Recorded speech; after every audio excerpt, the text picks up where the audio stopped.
Back to my YouTube channel R K classes में। तो देखिए आज फिजिक्स का फिर से मैं क्वेश्चन लेकर के आया हूँ जो कि आपकी परीक्षा के दृष्टि बहुत ही महत्वपूर्ण होगा। तो चलिए शुरू करते हैं। देखिए आपका पहला प्रश्न लिखा हुआ है कि दूध से क्रीम निकालने में कौन सा बल लगता है।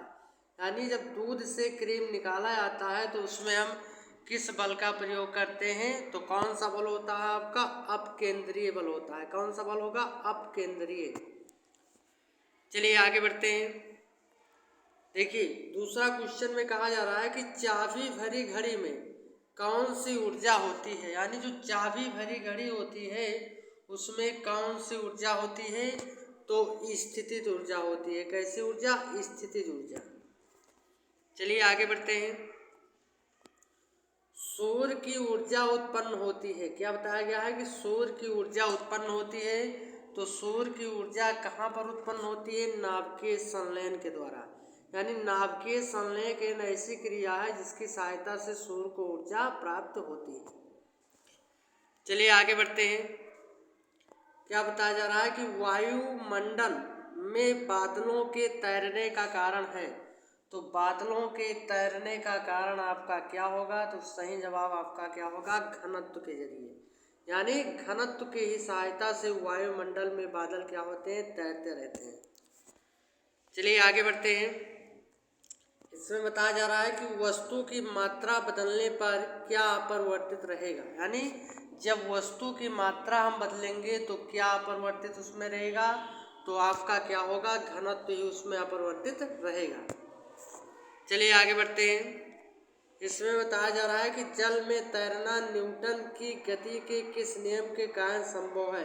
यानी जल में तैरना न्यूटन की गति के किस नियम के कारण संभव है। तो सही जवाब आपका क्या होगा? सही जवाब होगा तृतीय नियम। क्या होगा? तृतीय नियम। चलिए आगे बढ़ते हैं। क्या बताया जा रहा है कि निम्नलिखित में से कौन सी राशि सदिश नहीं है। यानी ऐसी कौन सी राशि है जो सदिश नहीं है। तो आपका सही जवाब क्या होगा? आयतन। आयतन क्यों नहीं? क्योंकि आयतन आपकी अदिश राशि है। चलिए आगे बढ़ते हैं। बताया जा रहा है कि एंगस्ट्रॉम क्या मापता है। यानी जो एंगस्ट्रॉम है वो क्या मापता है। तो एंगस्ट्रॉम तरंग दैर्घ्य नापता है। क्या नापता है? तरंग दैर्घ्य नापता है। चलिए आगे बढ़ते हैं। किस वैज्ञानिक ने सर्वप्रथम बर्फ के दो टुकड़े को आपस में घिसकर पिघला दिया। यानी ऐसे कौन से वैज्ञानिक हैं जो पहली बार बर्फ के दो टुकड़ों को आपस में घिसकर क्या किए थे? पिघला दिए थे। तो आपका सही जवाब क्या होगा? कि डेवी। कौन थे? डेवी थे। चलिए आगे बढ़ते हैं। इसमें बताया जा रहा है, क्या कहा जा रहा है कि ऊष्मा एक प्रकार की ऊर्जा है जिसे कार्य में बदला जा सकता है। इसका प्रत्यक्ष प्रमाण सबसे पहले किसने दिया? तो किसने दिया था? तो सही जवाब आपका होगा कि रामफोर्ड ने। किसने? रामफोर्ड ने।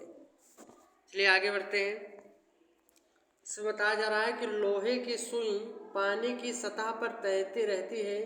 इस परिघटना का कारण है। यानी जब लोहे की सुई पानी की सतह पर तैरती है तो किस घटना के कारण? तो आपका सही जवाब क्या होगा? आपका सही जवाब होगा पृष्ठ तनाव। क्या होगा? पृष्ठ तनाव। चलिए आगे बढ़ते हैं। बताया जा रहा है कि निम्नलिखित में से किस द्रव का घनत्व सबसे कम होता है। यानी सबसे कम इन चार ऑप्शन में से किसका घनत्व होता है। तो आपका सही जवाब क्या होगा? आपका सही जवाब होगा कि पेट्रोल का। किसका? पेट्रोल का। चलिए आगे बढ़ते हैं। एक हॉर्स पावर कितने वाट के बराबर होता है। तो 746 वाट के। कितने? 746 वाट के बराबर होता है एक हॉर्स पावर। चलिए आगे बढ़ते हैं। बर्नौली प्रमेय आधारित है। तो बर्नौली प्रमेय किस पर आधारित है? तो सही जवाब आपका क्या होगा? ऊर्जा संरक्षण पर। किस पर? ऊर्जा संरक्षण पर। चलिए आगे बढ़ते हैं और ये हमारा अंतिम प्रश्न भी होगा। तो क्या बताया गया है कि बर्फ पर दाब बढ़ाने से उसका गलनांक क्या होगा। तो भाई जितना दाब आप बढ़ाओगे तो उसका गलनांक उतना ही क्या होगा? घट जाएगा। क्या होगा? घट जाएगा। तो वीडियो आपको अच्छा लगा हो तो लाइक से ज़रूर कीजिए। मिलते हैं अगले वीडियो में। Okay bye bye.